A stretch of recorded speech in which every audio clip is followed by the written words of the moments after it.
Hello everyone. आज की इस वीडियो में मैं आप लोग को लीनियर रिग्रेशन का क्लासिफायर जो है वो काम कैसे करता है, हम लेस्केल लाइब्रेरी से कैसे उसको यूज़ कर सकते हैं। तो आज की इस वीडियो में मैं आप लोग को ये बताने वाला हूँ। ठीक है, इसमें हम जो है बॉस्टन सिटी है उसके जो डेटा है उसका यूज़ करेंगे, उसके हाउसेस का डेटा। ठीक है, तो हमारे पास कुछ एक डेटा है, ठीक है, जिसको मैं एसक्यूएल लाइब्रेरी से ही इंपोर्ट कर रहा हूँ। ठीक है, मैं यहाँ पे एक्सप्लिसिटली कोई डेटा को यूज़ नहीं कर रहा हूँ, मतलब आप लोगों को कोई एक्सप्लिसिटली डेटा को डाउनलोड करने की ज़रूरत नहीं है। आप लोगों को करना क्या है, सिंपल ये 2 लाइन के कोड लिखने हैं, from SQL dot data sets import load Boston. ठीक है, और फिर Boston equals to load Boston, तो जो भी लोड बॉस्टन में जो भी डेटा सेट्स हैं वो इस बॉस्टन वेरिएबल के अंदर आ जाएंगे। ठीक है, फिर इसके बाद मैंने यहाँ पे प्रिंट किया है Boston dot data dot shape. तो यहाँ पे 506 13 करके जो यहाँ पे ये आया, मतलब ये बता रहे हैं कि यहाँ पे आपके पास जो 506 रोज हैं और 13 टोटल कॉलम्स है, मतलब हमारे पास जो नंबर ऑफ फीचर्स है वो है 13। ठीक है, फिर इसके बाद यहाँ पे मैंने बॉस्टन डॉट फीचर नेम्स करके प्रिंट करके रखा है। ठीक है, तो यहाँ पे आप लोग देख सकते हैं, यहाँ पे ये फीचर्स के नेम बता रहा है। जो हमारा पहला फीचर है वो है crim, Z indus, chas, nox, R M, age, D I S, R A D, tax, P I R A T I D, B और L S T A T. Obviously ये इन सब की मीनिंग मेरे को पता नहीं है, और ये सारी की सारी चीज़ें कुछ ना कुछ चीज़ों में यूज़ आती होंगी।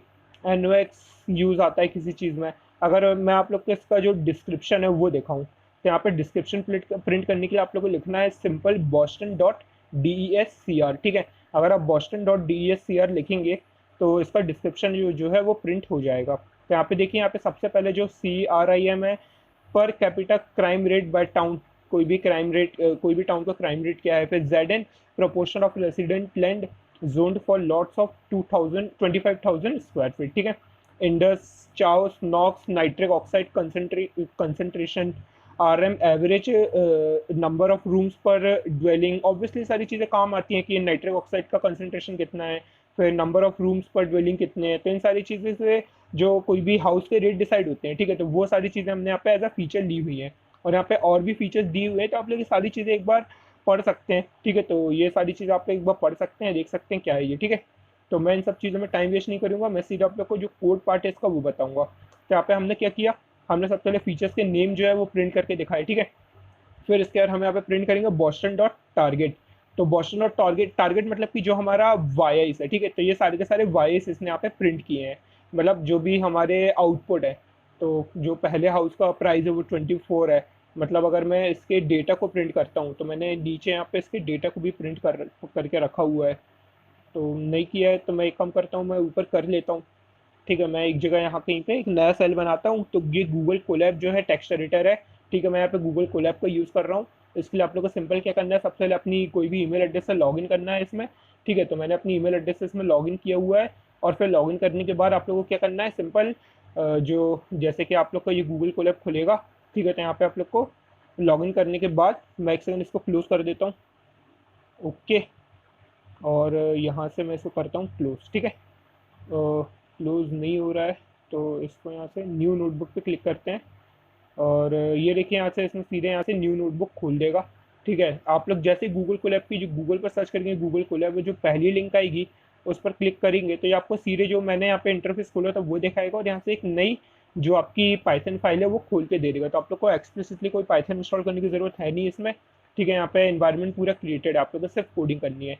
और हाँ, आप लोग को जो भी डेटा सेट से लोड करने हैं तो आप वो लोड कर सकते हैं। ठीक है, तो वो मैं आप लोगों को किसी और वीडियो में बताऊंगा, मेरी नेक्स्ट वीडियो में ही बताऊंगा कि जो हमारे जो फाइल्स हमारे डेस्कटॉप पे पड़ी रहती है हम उनको कैसे गूगल कोलैब पर लाते हैं। अगर आप अभी देखना चाहते हैं, अगर आप नहीं चाहते कि आप एसक्यूएल डॉट डेटा सेट से जो इसका डेटा सेट है वो यूज़ करें, तो आप लोग को गूगल पर सर्च कर सकते हैं कि गूगल कोलैब से हम जो है गूगल कोलैब से जो फाइल से हम कैसे इनपुट लेते हैं। ठीक है, तो 2 लाइन का कोड है। ठीक है, तो मैं आप लोग को ये अगली वीडियो में बताऊंगा। इस वीडियो में सीधे हम अब आगे बढ़ते हैं। ठीक है, तो ये टारगेट है, मतलब ये हमारे के सारे वाई आईस है। ठीक है, यहाँ पे सिंपल रन करने के लिए मैं क्या करता हूँ, एक नया सेल क्रिएट करता हूँ। ठीक है, मैंने यहाँ पे किया है, इस सेल पर क्लिक किया, क्योंकि इस सेल के बाद मैं नया सेल क्रिएट करना चाहता हूँ। तो मेरे पास 2 तरीके हैं, एक तो है कि मैं यहाँ पे कोड पर क्लिक करूँ तो एक नया सेल क्रिएट हो जाएगा, नहीं तो मैं क्या कर सकता हूँ, ऑल्ट और एंटर क्लिक कर सकता हूँ। तो मैं ऑल्ट और एंटर क्लिक करूंगा तो ये करंट सेल जिस पर हम थे उसको रन करेगा, और फिर इसके बाद एक नया सेल क्रिएट करेगा। तो यहाँ पे ये मैंने इस नए सेल को क्रिएट किया, और मैं यहाँ पे प्रिंट करता हूँ जो हमारा डेटा सेट है। तो मैंने लिखा BOSTON, सिंपल। ठीक है, अगर मेरे को यहाँ पे प्रिंट लिखना है तो जैसे कि हम पाइथन में करते थे, हम पाइथन में क्या करते रहे, हम पाइथन में लिखते रहे प्रिंट बॉस्टन। तो यहाँ पे हमको प्रिंट बॉस्टन लिखने की ज़रूरत नहीं है, ये एरर दे रहा है क्योंकि मेरे को सारे सेल्स को एक साथ रन करना पड़ेगा। तो आप लोग सारे सेल्स को इसमें रन कर सकते हैं सिंपल रन ऑल पर क्लिक करके।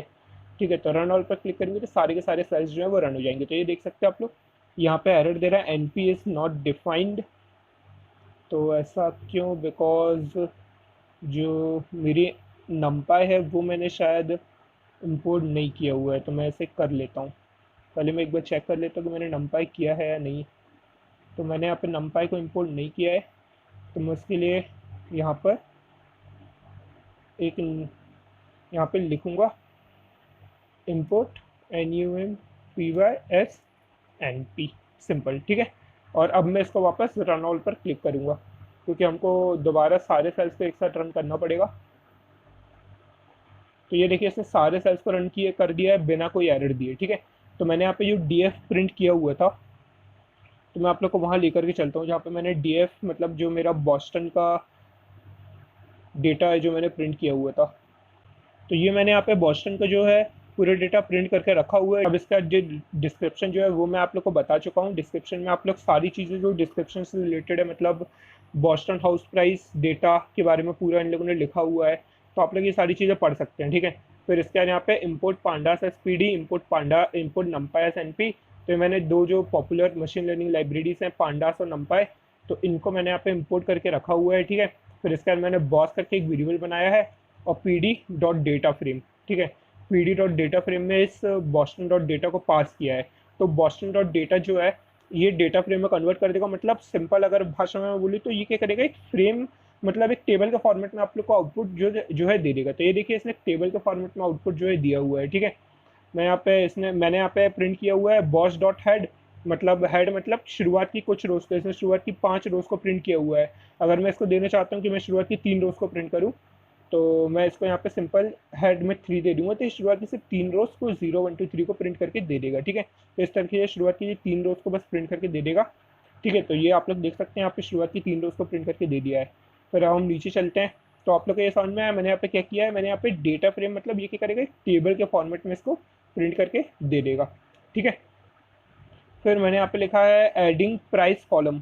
तो प्राइस वाला जो कॉलम है हम उसको ऐड कर रहे हैं। तो यहाँ पे देखिए बॉस। ठीक है, बॉस मतलब जो हमारा डेटा सेट है। ठीक है, डेटा सेट का नाम क्या है यहाँ पे, बॉस। ठीक है, तो ये बॉस जो हमारा डेटा सेट है इसके अंदर मैंने लिखा स्क्वायर ब्रैकेट्स और यहाँ पे सिंगल इन्वर्टेड कॉमास, और इसमें मैंने प्राइस इक्वल टू boston.target। ठीक है, तो boston.target मतलब जो मेरा प्राइस वाला कॉलम है, तो मैं चाहता हूँ कि इसको बस यहाँ पे ऐड कर दूँ क्योंकि ये हमारे डेटा में एक्सप्लिसिटली ऐड नहीं है। फिर इसके बाद मैं एक्स और वाई को क्रिएट कर रहा हूँ। ठीक है, तो मैंने यहाँ पे क्या किया, सारी लाइन में जो हमारा टारगेट डेटा है, जो हमारा मतलब वाई है, उसको हमने हमारे डेटा पे ऐड किया। फिर इसके बाद एक्स और वाई के पेयर्स बनाए। ठीक है, तो एक्स के पेयर्स बनाने के लिए boss.drop, तो मैं चाहता हूँ कि प्राइस वाले कॉलम को ड्रॉप कर दूँ और X is equal to 1। X is equal to 1 का मतलब है कि कॉलम वाइज ये क्या करेगा, प्राइस वाले कॉलम को ड्रॉप कर देगा। प्राइस वाले सारे कॉलम जितनी भी इसकी रोज रहेंगे ना प्राइस वाले कॉलम की, सारी रोज को ये ड्रॉप कर देगा। और वाइज के पेयर्स के लिए मैं यहाँ पे लिखूंगा बॉस प्राइस, मतलब ये क्या करेगा, सिर्फ जो प्राइस वाला कॉलम है उसको यहाँ पे रखेगा। ठीक है, फिर यहाँ पर नीचे चलते हैं dividing the data into training set and testing set. तो डेटा को ट्रेनिंग डेटा और टेस्टिंग डेटा में डिवाइड करने के लिए, तो ये तो आप लोग को पता ही होगा, from sklearn dot model selection import train test split. ठीक है, फिर इसके बाद X train, X test, Y train, Y test, train test split, और यहाँ पे सारे के सारे एक्स आई के पेयर्स, वाई के पेयर्स, यहाँ पे टेस्टिंग साइज जो कि मैंने 25% दिया है मतलब 0.25, और रैंडम स्टेट ऑब्वियसली अभी हम इसको देंगे 0। ठीक है, फिर इसके बाद मैं यहाँ पे ट्रेनिंग द मॉडल को ट्रेन कराने के लिए हम क्या करेंगे, जो लीनियर रिग्रेशन मॉडल है जो हमारा, ठीक है, वो कहाँ पे है, sklearn लाइब्रेरी में लीनियर मॉडल पैकेज के अंदर है। तो मैंने लिखा from sklearn dot linear model import linear regression, फिर m जो मैंने अपने मॉडल का नाम रखा m equals to linear regression. ठीक है, फिर m डॉट फिट, हम फिट मेथड का यूज करते हैं मॉडल को ट्रेन कराने के लिए। तो यहाँ पे सारे के सारे एक्स आई के पेयर्स मतलब एक्स ट्रेन, और यहाँ पे सारे के सारे वाई के पेयर मतलब वाई ट्रेन पास कर दिया मैंने। ठीक है, और फिर इसको मैंने रन किया, तो कुछ इस तरीके का आप लोग को आउटपुट यहाँ पे दिखेगा, मतलब आपका मॉडल जो है वो ट्रेन हो चुका है। ठीक है, फिर इसका जैसे ही आप लोग को ये आउटपुट दिखता है मतलब आप लोग का मॉडल ट्रेन हो चुका है, आप लोग को क्या करना है, सिंपल प्रिडिक्शन लेना है। तो मैंने ना सबसे पहले ट्रेनिंग सेट में प्रिडिक्शन लिया है और फिर टेस्टिंग सेट में प्रिडिक्शन लिया है। ठीक है, तो मैंने ट्रेनिंग सेट में प्रिडिक्शन लिया है यहाँ पे इस तरीके से, मैंने इसका वेरिएबल का नाम दिया है वाई ट्रेन प्रिडिक्ट। ठीक है, क्योंकि ये ट्रेनिंग डेटा की प्रिडिक्शन है। एम डॉट प्रिडिक्ट, क्योंकि हम प्रिडिक्ट मेथड को यूज़ करते हैं, जो कि एम डॉट प्रिडिक्ट करके लिखते हैं, M dot predict X string. तो यहाँ पे एक्स स्ट्रिंग जो एक्स आई की सारी वैल्यूज हम यहाँ पे पास करेंगे, ठीक है। और फिर इसके बाद मैंने लिखा print N P dot array Y train. N P dot array Y train मैंने इसलिए लिखा है क्योंकि अगर मैं सिंपल वाई ट्रेन लिखूंगा तो मेरे को आउटपुट एरे के फॉर्मेट में नहीं मिलेगा, एक सिंपल लीनियर लाइन मिलेगा जो कि एक बहुत बड़ा आउटपुट हो जाएगा। तो मैं इसको एरे के फॉर्मेट में कन्वर्ट कर रहा हूँ N P dot array method की मदद से, ठीक है। अगर आप लोग इसको डिटेल में पढ़ना चाहते हैं कि ये होता काम कैसे करता है, एरे मेथड क्या होता है, नंपाई काम कैसे करता है, तो मेरी नंपाई की जो प्लेलिस्ट है एक बार उस पर विजिट कर सकते हो और पढ़ सकते हैं नंपाई कैसे काम करता है, ठीक है। वहीं मैंने पांडास और मैटप्लॉटलिब की जो है वीडियोस डाल के रखी हुई हैं, ठीक है। मैटप्लॉटलिब की कुछ वीडियोस ही हैं और बाकी और मैं अपलोड कर रहा हूँ, तो धीरे धीरे करके वो भी कंप्लीट कर दूंगा, तो आप लोग वो सारी चीज़ें एक बार देख सकते हैं, ठीक है। तो यहाँ पे मैंने लिखा N P dot array Y train.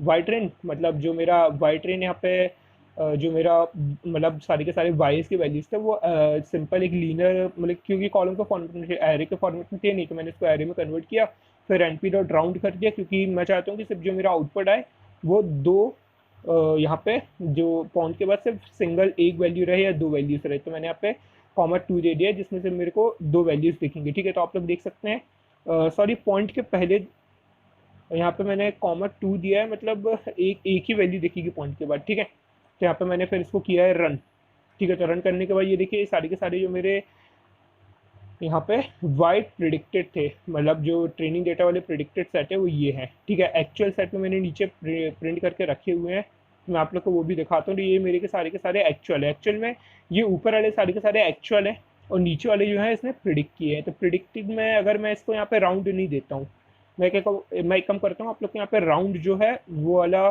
जो कोड है इसको मैं यहाँ पे सबसे पहले मैं इसको करता हूँ कंट्रोल सी, ठीक है। और इस वाले कोड को मैं करता हूँ कमेंट और मैं आप लोगों को सिर्फ ये प्रिंट करके दिखाता हूँ।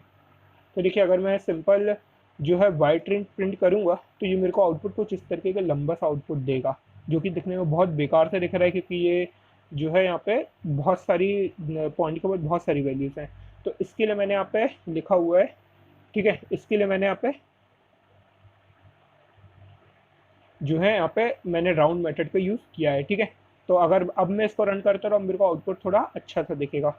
तो ये देखिए अब मेरे को आउटपुट थोड़ा ज़्यादा अच्छा लग रहा है, ठीक है। नीचे वाला आउटपुट जो है 2 डेसिमल प्लेसेस वाली दे रहा है, एक्चुअल में जो ऊपर अभी हम देख रहे थे वो मेरे सारे के सारे ट्रेनिंग डेटा का था, ठीक है। ये यहाँ पे टेस्टिंग जो एक्चुअल प्रिडिक्टेड डेटा है उसका है, ठीक है। ये एक्चुअल क्लास लेवल्स हैं ट्रेनिंग डेटा के, ये प्रिडिक्टेड क्लास लेवल है ट्रेनिंग डेटा के, ठीक है। और नीचे चलते हैं तो देखिए अब मैंने यहाँ पे क्या किया है, यहाँ पे जो टेस्टिंग डेटा है इसके बाद मैंने यहाँ पे R2 स्कोर मतलब जो कि हम एक्यूरेसी निकालने के लिए यूज़ करते हैं रिग्रेशन में, ठीक है। एक्यूरेसी स्कोर हम यूज़ करते हैं क्लासिफिकेशन में, ठीक है। क्लासिफिकेशन रिपोर्ट यूज़ करते हैं क्लासिफिकेशन में, F1 स्कोर, प्रिसीजन रिकॉल, सारे के सारे क्लासिफिकेशन में यूज़ करते हैं। रिग्रेशन में हम यूज़ करते हैं R2 स्कोर, ठीक है। तो मैंने यहाँ पे R2 स्कोर को यूज़ करने के लिए from SQL dot matrix import RT square लिखा, फिर RT स्क्वायर सिंपल यहाँ पे वाई की सारी वैल्यूज और वाई प्रिडिक्टेड की सारी वैल्यूज, ठीक है। तो ये अभी भी हम ट्रेडिंग डेटा के लिए कर रहे हैं। तो यहाँ पे इसने एक्यूरेसी स्कोर दिखाया 0.7697, मतलब अगर हम बोले इसको तो 0.77 कुछ है, यानी 77% इसकी एक्यूरेसी है। तो काफ़ी अच्छा मॉडल है हमारा ट्रेडिंग डेटा के लिए। अगर हम यहीं टेस्टिंग डेटा के लिए हम जाएँ तो मैंने यहाँ पे सेम इसको टेस्टिंग डेटा के लिए किया है। मैंने Y test predict equals to M dot predict X test print NP dot array, same array को मैंने इसलिए यूज़ किया क्योंकि हमको एरे के फॉर्मेट में सही आउटपुट दिखे, ठीक है। क्योंकि जो हमारे एक्चुअल में वाईस हैं, ठीक है, जो हमारे एक्चुअल में वाईस है वो एरे के फॉर्मेट में नहीं है, वो एक सिंपल कॉलम के फॉर्मेट में, जो कि बहुत बड़ा आउटपुट दिखेगा अगर हम उसको एरे के फॉर्मेट में नहीं करते। तो ऑब्वियसली आप लोग एक बार इसको सिंपल वाई टेस्ट प्रिडिक्ट करके देख सकते हैं, ठीक है। तो मैं आप लोग को ये सारी चीज़ें बताऊँगा नहीं, आप लोग खुद से करके देखिए। फिर यहाँ पे एनपी डॉट राउंड, सेम मैंने राउंड इसलिए किया क्योंकि हमको आउटपुट 2 डेसिमल प्लेसेस तक दिखना चाहिए, ठीक है। तो यहाँ पे ये सारे के सारे जो एक्चुअल क्लास लेवल है, ठीक है, और ये सारे के सारे प्रिडिक्टेड क्लास लेवल है, तो आप लोग मैच कर सकते हैं, ठीक है। फिर इसके बाद यहाँ पे और नीचे चलते रहे, ये मैंने यहाँ पे RT स्कोर वापस कैलकुलेट किया है लेकिन टेस्टिंग डेटा के लिए। यहाँ पे 63% कुछ है एक्यूरेसी है जो दे रहा है, ठीक है। फिर इसके बाद मैंने यहाँ पे विजुअलाइजेशन किया है डेटा का। तो मैंने क्या किया है, जो मेरे वाई टेस्ट है और वाई टेस्ट प्रिडिक्टेड है, जो मेरे टेस्टिंग डेटा की वाईज थे और जो टेस्टिंग डेटा के प्रिडिक्टेड लेवल्स थे, ठीक है, उन दोनों को मैंने यहाँ पे प्लॉट किया है। इसके लिए मैंने एक्स लेवल लिखा है, यहाँ पे वाई लेवल लिखा है, ठीक है। फिर यहाँ पे टाइटल लिखा है, टाइटल देने के लिए आप लोग लिखते हैं सिंपल PLT डॉट टाइटल, और यहाँ पे टाइटल आप लोग कुछ भी टाइटल दे सकते हैं, मैंने यहाँ पे ये दिया हुआ है, ठीक है। एक्स लेवल के लिए PLT डॉट एक्स लेवल, और यहाँ पे आप ये लिख सकते हैं, मैंने यहाँ पे प्राइसेस करके लिखा हुआ था, यहाँ पे एक्स लेवल में ये दिखा रहा है, ठीक है। ये देखिए यहाँ पे ये प्राइसेस दिखा रहा है, ठीक है। सेम ऐसी वाई लेवल के लिए यहाँ पे मैंने ये लिखा हुआ था, वाई लेवल के लिए मेरे को यहाँ पे दिखा रहा है। आप लोग ऑब्वियसली कुछ और भी लिख सकते हैं, ठीक है। और फिर आखिरी में plt.show, तो ये मेरे को शो दिखाएगा, और इसको स्कैटर करने के लिए plt.scatter, जो कि पहला जो है आर्ग्यूमेंट लेगा वाई टेस्ट, टेस्टिंग डेटा के वाइज और प्रिडिक्टेड लेवल के वाइज, ठीक है, टेस्टिंग डेटा के। फिर यहाँ पे फिर मैंने क्या किया है, डेल्टा वाई लिया है जो कि Y test minus Y predicted है, ठीक है, वाई टेस्ट प्रिडिक्टेड है। और फिर import cbond as S N S, ठीक है, import numpy as N P, फिर S N S set style white grid, S N S dot K dep plot, N P dot array, delta Y. तो ये सारी चीज़ें basically cbond library में है। ये भी एक डेटा विजुअलाइजेशन की ही लाइब्रेरी है जो कि मैटप्लॉटलिब के अंदर ही आती है, ठीक है। तो ये क्या करती है, इससे मैंने एक इस तरीके का ग्राफ बनाया, ये बेसिकली हमारा एरर का ग्राफ है, ठीक है, क्योंकि जो मेरा वाई एक्चुअल में वाई लेवल और प्रिडिक्टेड लेवल इन दोनों को अगर मैं सब्ट्रैक्ट करता हूँ, मैंने आप लोगों को पिछली वीडियो में बताया कि अगर इन दोनों को सब्ट्रैक्ट करते हो तो मेरा एरर आता है।